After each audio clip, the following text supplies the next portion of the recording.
अस्सलाम वालेकुम students. FSc part 1 biology chapter number 6 kingdom Prokaryota which is also called as kingdom Monera.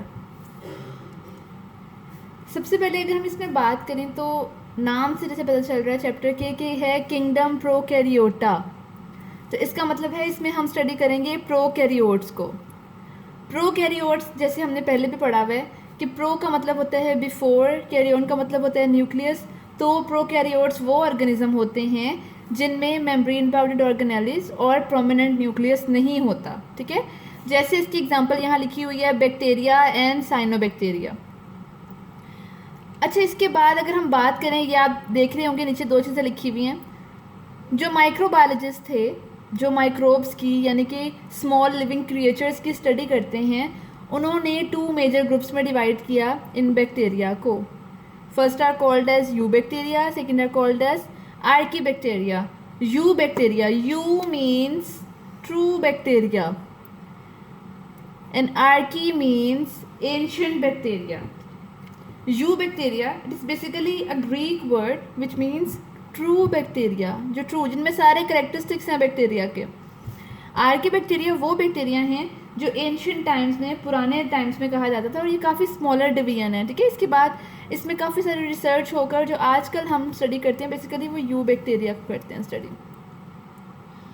अब अगर हम बात करें बैक्टीरिया की, तो हम कहते हैं इसकी डिस्कवरी कैसे हुई। बैक्टीरिया की डिस्कवरी डिपेंड करती है कि माइक्रोस्कोप की स्टडी कब हुई। आपको पता है कि स्मॉल लिविंग क्रिएचर्स हैं जो कि नेकेड आई से नज़र नहीं आ सकती। बैक्टीरिया की हम ये बात करते हैं, तो माइक्रोस्कोप जो थी वो इन्वेंट हुई थी 1590 में।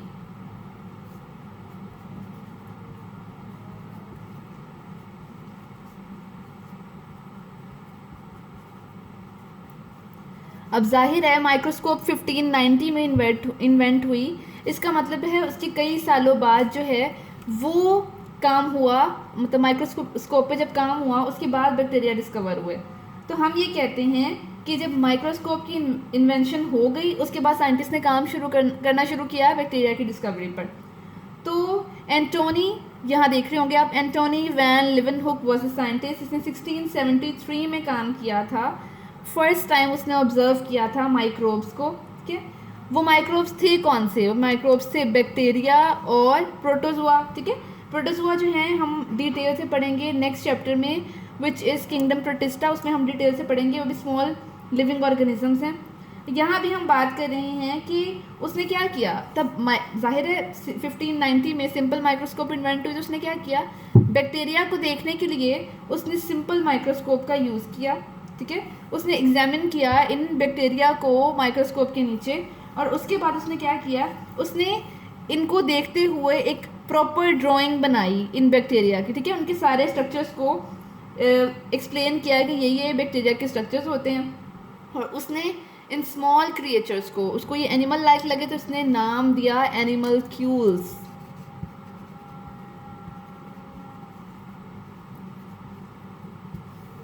एनिमल्क्यूल्स नाम किसने दिया था? एंटोनी वैन लिवनहुक ने। ये एमसीक्यूज भी अक्सर आ जाता है।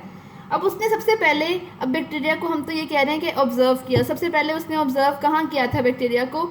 सबसे पहले ऑब्जर्व उसने किया था रेन वाटर में, मतलब बारिश हुई, बारिश का जो पानी ज़मीन पे गिरा उसने उसमें से उठाए बैक्टीरिया, मतलब उस वाटर को लिया और उस वाटर को एग्जामिन किया अंडर माइक्रोस्कोप, और उसको वहाँ से नज़र आया बैक्टीरिया। ठीक है, उसके बाद जब उसने एक जगह पर इसकी रिसर्च कर ली, उसके बाद उसने सलाइवा पर एक्सपेरिमेंट किया। सलाइवा लिया, उसको माइक्रोस्कोप के नीचे एग्जामिन किया, फिर चेक किया।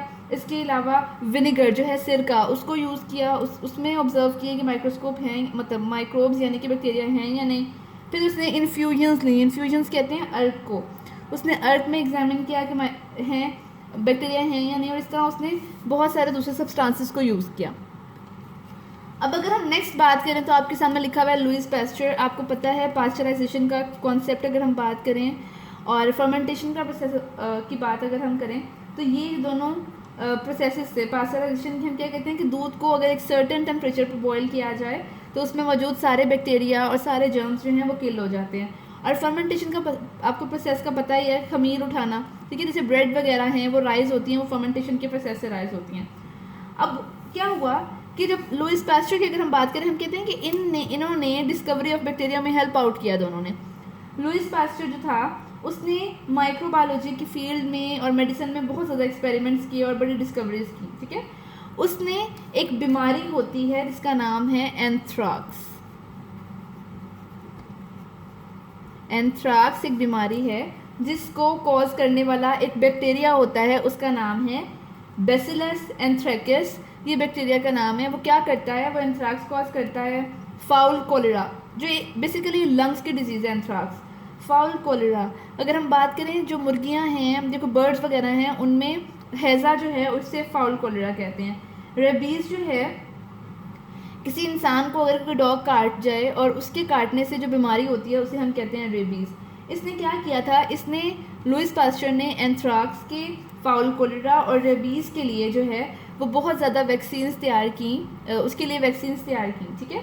अब उसके बाद हम कहते हैं उसने और क्या किया कि उसने पास्चराइजेशन के प्रोसेस के लिए और फर्मेंटेशन के प्रोसेस के लिए उसने वो डिस्कवर किया, और उसने ये प्रूव किया था लुईस पास्चर ने कि जो माइक्रोब्स हैं वो डिजीज़ कॉजिंग होते हैं, और वो किसी भी ऑर्गेनिज्म में की बॉडी में जब एंटर होते हैं तो वो डिजीज़ कॉज कर सकते हैं। तो आज का जो हमारा था मेन टॉपिक वो यही था कि बैक्टीरिया बेसिकली हैं क्या, प्रोकैरियोट्स क्या होते हैं, और जो है इसमें एग्जांपल्स क्या क्या आती हैं, माइक्रोस्कोप्स कब कब इन्वेंट हुई, और जो है इसके अलावा डिस्कवरी ऑफ बैक्टीरिया कैसे हुई। अब बाकी जो है आप लोगों ने इसको बुक से डिटेल से पढ़ना है ताकि आपकी अंडरस्टैंडिंग अच्छी हो जाए। नेक्स्ट टॉपिक में हम जो है ना वो बहुत एक इंपॉर्टेंट चीज़ डिस्कस करेंगे, which is germ theory of disease by Robert Koch, इंशाल्लाह।